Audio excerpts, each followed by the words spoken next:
what happened is not okay, and it can't happen again. It shouldn't happen again. It doesn't need to happen again. Like, I don't need his pardon. I don't need his approval, nor do I want it. Hey, everybody. Rich coming to you here at leavingmaga.org for the MeidasTouch Network. We got a brand new testimonial for you today of someone who left MAGA. Now, this is someone you may have already seen, actually, in the news. His name is Jason Riddle from the great state of New Hampshire. For those of you who might be recognizing him, Jason is someone who rejected a January 6th pardon. Jason, I want to thank you for being here. Thank you for having me. I really appreciate it. I know that there are many out there in the Meidas Mighty community who have read a little bit about your story. So we're going to get into why you rejected the pardon, but I want to start with something that's not been reported in the press coverage, which is talk a little bit about your upbringing and how you feel like how you were raised and some of your experiences and influences, how it led you to join the MAGA community. Well, my parents got divorced when I was pretty young, and I think maybe that, along with my father's parenting techniques, which he had two forms of parenting. Is either he was mad or he was absent, and everyone on his side of the family, that side of the family, not everyone's an alcoholic on that side of the family, but there was a lot of heavy drinking, and there still is. And by the time I left high school, I was a pretty heavy drinker. And it only got worse as time went on, and I definitely involved politics with it too. I was very prone to just going on binges and going on social media and kind of instigating people, and was very what's the word?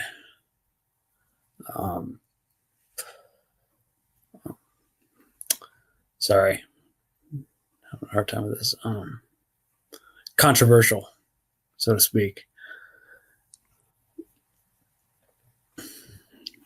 What kind of, thank you for sharing that. So what kind of media did you consume? What were some of the figures or media that you felt like maybe brought you to gravitate to the MAGA community? Because I feel like a lot of those influences, it definitely leads people.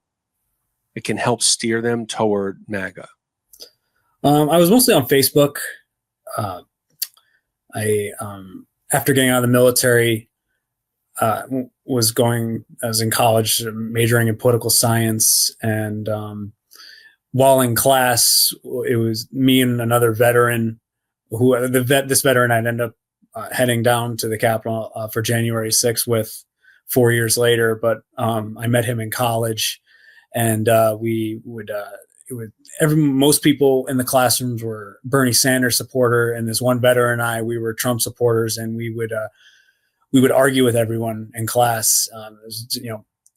28 people in the class would all say one thing, and then Paul and I would say the other, and we'd be the only two holdouts. And I took those politics and this debate style to social media, and I didn't go on social media. I thought I was being politically active, majoring in political science, being in school for it gave an air of authenticity to what I was doing, but I never learned anything. I only went there to argue. I didn't go there to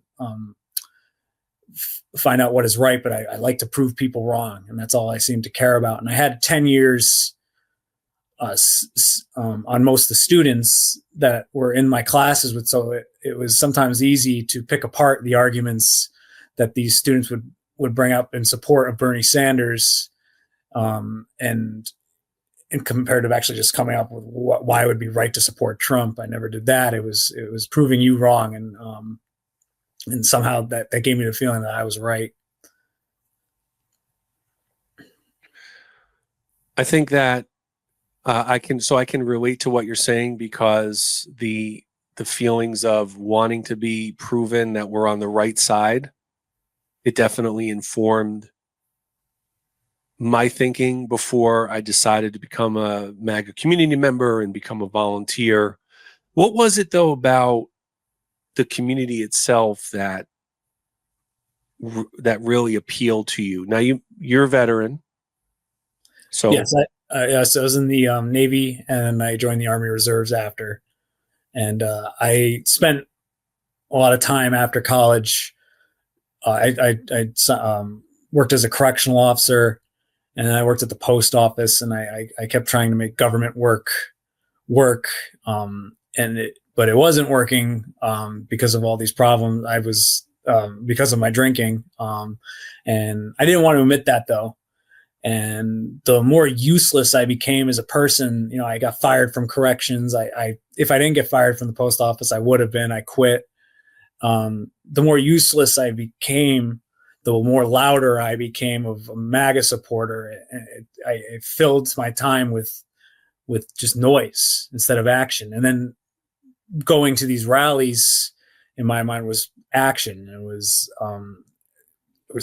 patriotism. It was love of one's country, and it didn't really faze me that I'm driving around going to right-wing nationalist rallies. To me, I was going around and spreading the word, and it turned into more or less of a routine. And by the time January 6th, it was a routine I was very used to. What I hear in what you're saying is what I call MAGA to everyone, which is a community. You found a like-minded group. You were going to rallies. You had a shared enemy. And there's something that I think the public will want to hear from you, because there's this question that comes up a lot in the public discourse about January 6th, and we'll get to that in a moment, that part of your story. But what is it about some of the veterans who appeared and rioted at January 6th? Do you think that there is something in the training or upbringing of a veteran that makes them more susceptible to some of the MAGA lies? I'm curious about your take as a vet and how that applies as you see it to other veterans. Well, at the Trump rallies and on January 6th, there was this, even before January 6th, just at the rallies themselves, there was this mob mentality, especially if, like, say, someone's getting kicked out of the rally, a protester gets kicked out of the rally. Like, in unison, everyone will look together and will band together and look at this person and embarrass that person, or maybe even physically remove that person without even questioning the authority, and that's something a lot of us were trained when we're, whether former policemen or veterans. There was just like this instant bond you felt.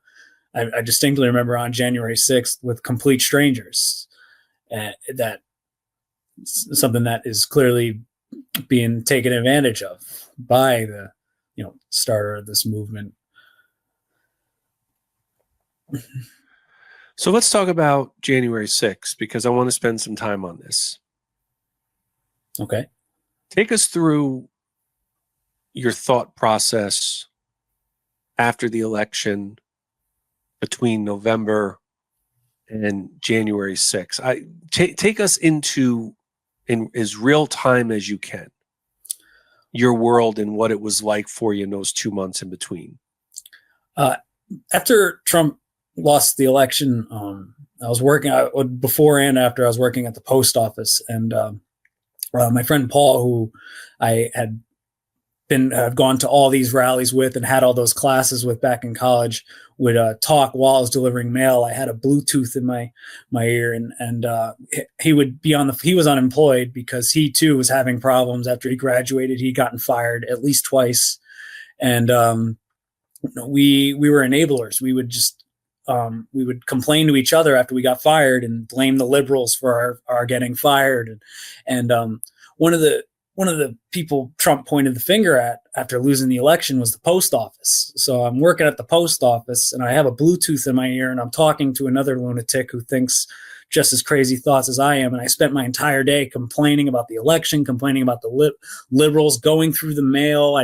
If I'd be at someone's house who had a Biden sign in their lawn, I'd be like, oh, this freaking liberal, that and this and that. And he'd be in the Bluetooth and we were just riling each other up. And by the time I'd quit the post office, I think it was December 31st. I don't know. I think I left before that, but when I go back and look up the exact date, according to the post office, I left on New Year's Eve. But by the time Trump had asked people to come down to protest, between Paul and I, it wasn't even a question. We knew we were going down. Now, you say, Jason, about had these crazy thoughts, but at the time, it's what you believed, right? I knew he lost the election. I honestly didn't care.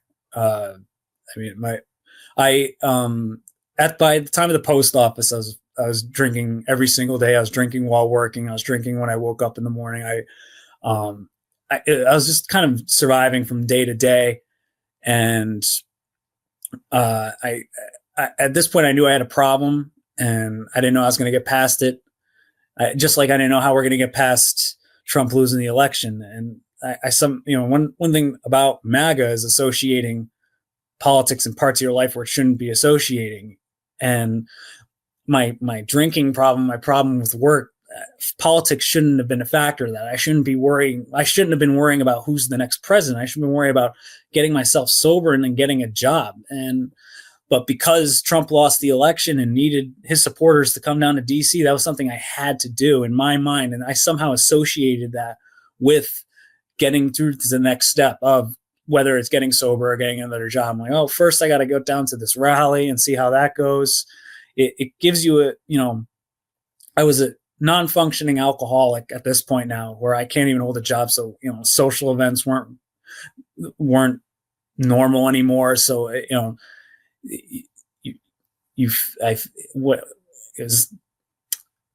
losing the words to describe it. The feelings I had at the time, they were just so empty and despairing that, I guess just showing up was a sense of duty at that point. No, I think you're really highlighting just the pressures to conform, and the peer pressures are real. And I think that for a lot in the public, I don't ask them to defend your actions or my actions or rhetoric in the past, but some of the challenges faced when someone is very deep in a community is that it is really difficult to walk away, in part because of the community of it. And that's a very candid admission you're making, which was, you just said, yeah, I knew that he lost. I knew that he lost also. I didn't go to the Ellipse. I knew people who went. I would not have gone even if invited. What upset me about January 6th was not that law enforcement was attacked and there was a riot at the Capitol. What upset me about January 6th at the time was I was looking at everyone who insurrected, and I thought, they're ruining our chances of a 2024 comeback. So my concern was damage control. My concern was political future. It wasn't, wow, people are getting hurt and possibly might die today. So that's an admission that you're making. I appreciate you being honest about that it was that you felt a sense of duty to the leader in the community to go. So now take us through after the Ellipse. You're there for the speech. You hear the president. Then what? Well, at first we had confused where the speech was going to be, and I had Ubered to the White House. I paid for the Uber. My friend Paul was with me. We'd invited another friend along. His name is Matt, and he was also a fired firefighter with a drinking problem. So you had 3 veterans with drinking problems who've all been fired within the past few years. Heading down to DC wouldn't go wrong. But we stayed at a hotel outside of DC and Ubered to the White House. And there is a apartment complex in Washington, D.C. called the White House. And that's where the Uber had brought us. And we discovered this obviously wasn't where we wanted to go. So I had changed the Uber to 1600 Pennsylvania Avenue.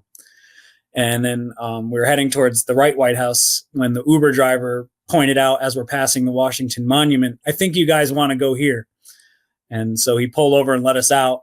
So it was, thanks to the Uber driver, we even got to the right spot. And we heard Trump speaking on the other side of the hill of the Washington Monument. We didn't actually see him there.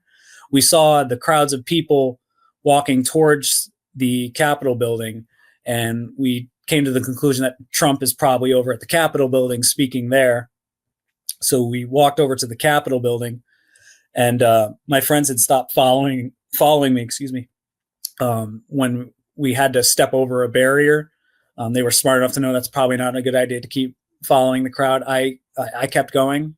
And when violence started erupting and when people started storming, into the building, my initial reaction was confusion because, I'm thinking I'm going to watch Trump speak. And instead, now I'm with a group of people storming into the Capitol building.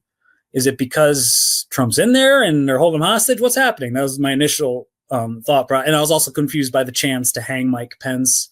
I don't have strong feelings for or against Mike Pence. So when people were doing that, I was a little confused.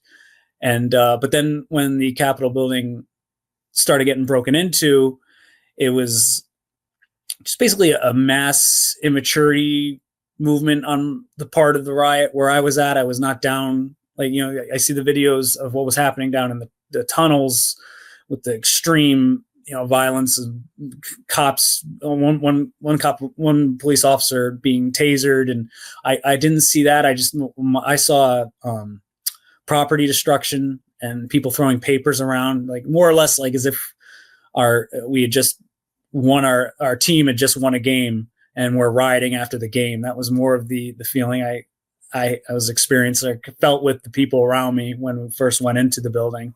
And it was euphoric and jubilant. And even after a cop had come in and yelled at me to leave, in my mind too, I was also within the confines of the law by doing what a cop told me to do as soon as he told me to. I'm like, I'm good. The cop told me to leave, so I left. But even though I'd already, seen violence against police officers and entered the building, I obviously had already broken the law at that point. And after I had left the building, the gentleman who I'd hawked the book I'd picked up a book on my way out of the building, and I'd hawked it to someone right outside the building. I'd started talking to someone, and he'd offered me $40 for it, and he gave me $40. I gave him the book, and he asked me. He said people were getting into the building. He heard, and I was like, "Oh, people are in there. They're there." And he's like, "Do people got shot, right?" And I was like, "No one got shot. It's a party in there." And he's like, "No, someone got shot. I saw a woman who got shot in the neck get brought out of the building." And it was like from that moment, that's where all that jubilance and all the excitement and all those immature feelings I was having, it turned into fear really quick. And I remember I was looking at the police a lot differently at that point. They were starting to barricade us into the building. And I remember thinking, these police, they can shoot us right now legally. And I remember being really afraid. And I had to walk along the building to find an opening. There was no walking away from the building where I was because there were so many people still pouring in. And there's police when I'm looking away from the building. There's police to my left starting to make a wall, barricading us in. And there was rioters coming in from the right. And I had walked along the building until it started to open up. And then I walked out and I started to run. And I ran for, it felt like eternity. I think it was a good hour or two I was running. My phone had died during the ride, so I couldn't get in contact with the people I'd come down with. And I ended up running back and then turning around and heading back to where I'd come from until I found a T-Mobile. And all the businesses were shutting down too. All the businesses were kicking everyone out and shutting their doors, but T-Mobile was still open, and they let me plug my cell phone in and call my friends, and they came and got me. Wow. Thank you for the detail on that. And is it fair to say that after you were arrested for your role on that day, that you were defiant at first? Oh, absolutely. I loved negative attention so much, and I really got it there, and I wanted to piss everyone off as much as I could. It almost became a mission for me. I put on Facebook at one point, my only regret is we gave the Capitol building back, and that actually showed up in the Boston Globe. And a lot of my family had stopped talking to me. Everyone on my father's side of the family stopped talking to me. And so the negative attention also comes with the sprinkling of compliments from the other fringe groups and the fringe people and the people who support Trump. And so I would sort of gesture to those people and basically be a mascot. I was working, I was volunteering for free for Trump at that point. So take us through when your doubts started to commence. Around what time, what year, the time period of the year, what triggered it, what you were thinking as you went through what I would consider an epiphany of eventually leaving MAGA. Take us, again, as real time as you can into your life at that moment when you're starting to have these doubts. The government ended up forcing sobriety on me. Not long after the riot, around the time I got arrested, shortly after I got arrested, I did an interview with Catherine Underwood. I told her I'm going to run for office, and she wanted to do an interview for that. And I did an interview while drinking and confused my congressmen and my senators. And I said I'm going to run for Congress against a senator, and I went viral. It came to the attention of it wasn't. I got the public attention, but I also got the government's attention. And I had a probation officer. Her name is Corinne Hess, and she violated my probation that I was under for being out on bail for the riot. And so then they added a stipulation into my bail conditions of needing to breathe into a breathalyzer twice a day. And that's when this is the first long-term sobriety I ever experienced since I had started drinking.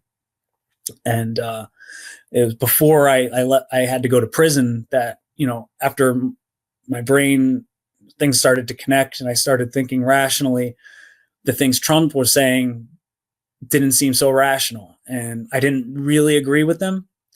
But I kept that to myself, and I reported to prison, where I became more or less a little Robin Hood folk hero in the prison for having stormed the Capitol building. Not even with the inmates, with the correctional officer staff were cheering me on for having stormed the Capitol building. So I became this mascot for douchebags that was helping me in prison. And so I kept that image, and I kept my opinion of my emerging disagreements with Trump. I kept that to myself. And afterwards, after I got to prison where I no longer needed it, it didn't take long for me to just be completely disgusted by the things Trump was saying and doing. And my epiphany was when he got indicted, and he asked people to come out and protest for him. And I remember my first reaction in my head to that was, Trump, how can you do that? Where, you're going to, if people come out and protest, there might be another riot. There might be another Ashley Babbitt. Someone else might be killed. How can you do this, Trump? And I remember thinking to myself, like, it's because Trump doesn't know you, for starters. The fact you think you're even thinking about his feelings proves you have an unhealthy obsession. And I'm an idiot for even believing he possibly cares. And from that moment, that's when I just slowly but surely came to understand who I really was in all this. And here we are, not long after I'm now voting for Harris. Yeah, I think that's an important point, because I want viewers to know that, that you were not a supporter of the president this past November. And, I recognize that there's the human aspect of this. I recognize that maybe some of your alcoholism made being in MAGA a little bit easier. And, but then as you work to get sober, you start to see everything clearer. Yes. And, this patriot hero title that's being attached to Capitol rioters, it sounds good and it feels a hell of a lot better than convict or domestic terrorist. And part of me wanted to just keep saying that. That way I'm, and not accept the reality that I did commit an act of domestic terrorism. But that would be lying. And lying is a big trigger. I was lying to myself about my drinking. It's what kept me drunk. So, I mean, if I'm okay with lying about my politics, then, where does the line end? What else will I become okay with? I've already actively participated in the dismantling of our democracy, what Trump is doing. And, so for me, if I did nothing, I think a lot of rioters at this point are just like, I'm done with politics. They probably didn't. I guarantee you the majority of the Capitol rioters didn't even vote. A lot of them were traumatized by it and they're just staying away from politics. But having already actively participated in this fascist movement, to not do anything, then that means to condone. I mean, I've already participated in it. So I felt the need to do more. And that's why I voted for Harris. I donated to her campaign. I signed up to volunteer, but that was, I think, going to be a hard sell, knocking on people's door and saying, hi, I'm a Capitol rioter, vote for Harris. So I am on a volunteer list somewhere here in Keene, but I did not actually ever take the time to go knock on doors.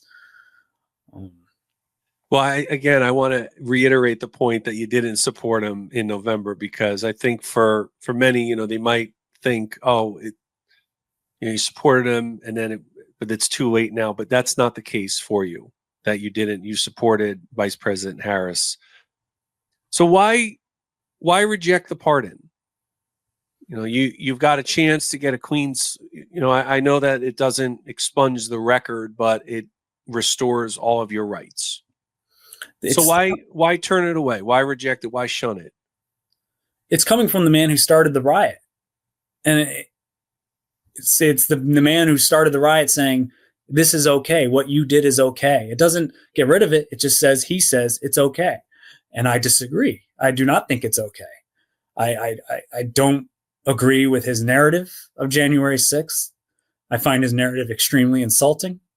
I find his narrative of what happened insulting, not just to the Capitol police officers that died, but also to the rioters that have died. Ashley Babbitt was a veteran, someone who loved her country. And, and I think that's, her family has done a little campaigning for Trump. And I think it's part of that, refusal to accept reality. I know Ashley Babbitt's mom is one of those people who's gone out there and is politicking this fake narrative, and I don't blame her. I wouldn't want to say that my daughter did these things, but by pushing that lie, I think there's a very good chance. If you do something, people go to prison for a reason, and if you don't learn your lesson, you keep, acting out the same behavior, there's a good chance it's going to happen again. And it's going to be even worse next time. So, I think Ashley Babbitt's family should take that into consideration. What's worse, that their daughter, your daughter and wife and mother died for something stupid and wrong, or would you rather try to pretend she died for something else and then get more people killed in the process? And that's what's going to end up happening. This is. Jason, I just want to say in closing, I really appreciate you sharing this. I think you have a redemption story in more ways than one. Congratulations also on your sobriety. Oh, thank you. I've known friends. I've known people who really struggled with alcohol, and it's hard. It was hard for them to stay clean. And so I want to credit you for that and offer you some praise, even though I know you're not seeking it. And I want to welcome you to our Leaving MAGA community. And I want to welcome you to the MeidasTouch Network, Meidas Mighty community. I always like to close our shows with a positive affirmation. I'm Rich, and I left MAGA. I'm Jason, and I'm leaving MAGA. Hey guys, if you like this video, make sure you leave a comment down below and subscribe. Also, feel free to visit us at leavingmaga.org. You can connect with us there and also help us grow our YouTube channel. Thank you so much for watching. We appreciate everyone's support out there.